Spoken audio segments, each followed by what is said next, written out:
Good morning student. आज का हमारा टॉपिक है IUPAC नॉमेनक्लेचर। इस लेक्चर में हम शॉर्ट में देखेंगे कि हम किसी भी ऑर्गेनिक कंपाउंड का IUPAC नॉमेनक्लेचर कैसे करते हैं। तो उसके लिए हमें कुछ जनरल रूल्स पता होने चाहिए, जैसे कि हमें पता होना चाहिए secondary prefix, primary prefix, word root, primary suffix and secondary suffix. तो हमें ये पता होना चाहिए जो भी सफिक्स प्रीफिक्स है ये हमें क्या इंडिकेट करते हैं या फिर क्या इंफॉर्मेशन देते हैं। तो सबसे पहले हम देखेंगे सेकेंडरी प्रीफिक्स। सेकेंडरी प्रीफिक्स हमें इंडिकेट करता है अबाउट द सब्स्टिट्यूशंस, मतलब कोई भी ऑर्गेनिक कंपाउंड है, चाहे वो साइक्लिक हो या स्ट्रेट चेन हो, उसके ऊपर कोई सब्स्टिट्यूशन है क्या। अगर सब्स्टिट्यूशन है तो हमें उसे लिखना पड़ता है। जैसे कि CH3 है तो उसे हम लिखेंगे मिथाइल, CTH5 को इथाइल। जैसे कि अगर हैलोजन है जैसे कि क्लोरीन तो हम लिखेंगे क्लोरो, अगर ब्रोमीन है तो ब्रोमो, CN साइनाइड है तो हम लिखेंगे उसको साइनो, अगर NO2 है तो हम लिखेंगे उसको नाइट्रो।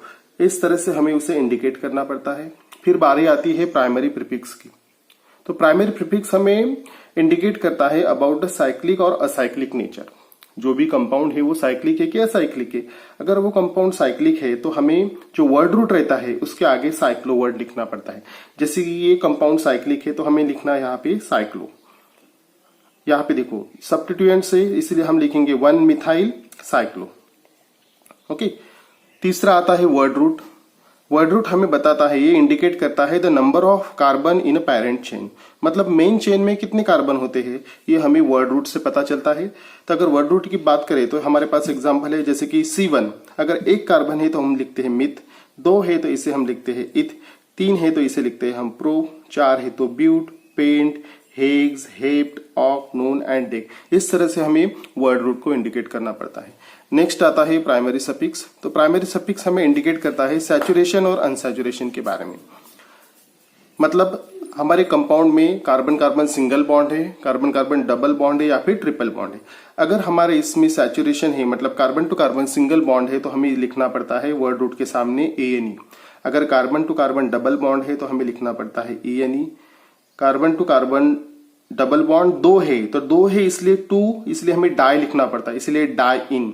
अगर carbon to carbon triple bond है तो हमें लिखना पड़ता है YNE। अगर 2 ट्रिपल बॉन्ड है तो 2 है इसलिए हमें डाई लगाना पड़ता है और लिखना पड़ता है डाई इन। ओके। उसके बाद में आता है secondary suffix. So secondary suffix हमें इंडिकेट करता है फंक्शनल ग्रुप के बारे में कि जो ऑर्गेनिक कंपाउंड है उसमें कौन सा फंक्शनल ग्रुप है। अगर फंक्शनल ग्रुप अल्कोहल है, मतलब OH है, तो हम उसे लिखेंगे लास्ट में उसके लिखेंगे OL। अगर CHO मतलब अल्डिहाइड है तो हम लिखेंगे AL। अगर CO है, C डबल बॉन्ड O, ये कीटोन ग्रुप है, इसीलिए हम लास्ट जो वर्ड है वो लिखेंगे ONE। अगर COOH कार्बोक्सिलिक एसिड है तो हमें लिखना पड़ेगा ओइक एसिड। अगर एस्टर ग्रुप है तो एस्टर ग्रुप के लिए हमें लास्ट में लिखना पड़ेगा OAT। CN है, CN मतलब साइनाइड्स, तो साइनाइड के लिए हम नाइट्राइल लिखते हैं। और अगर आपके पास ऑर्गेनिक कंपाउंड में एसिडिक अनहाइड है तो हमें लिखना पड़ता है ओइक अनहाइड्राइड। NH2 के लिए अमाइन, CONH2 के लिए अमाइड और SO3H के लिए सल्फोनिक एसिड। ओके। तो इस तरह से हमें लिखना पड़ता है।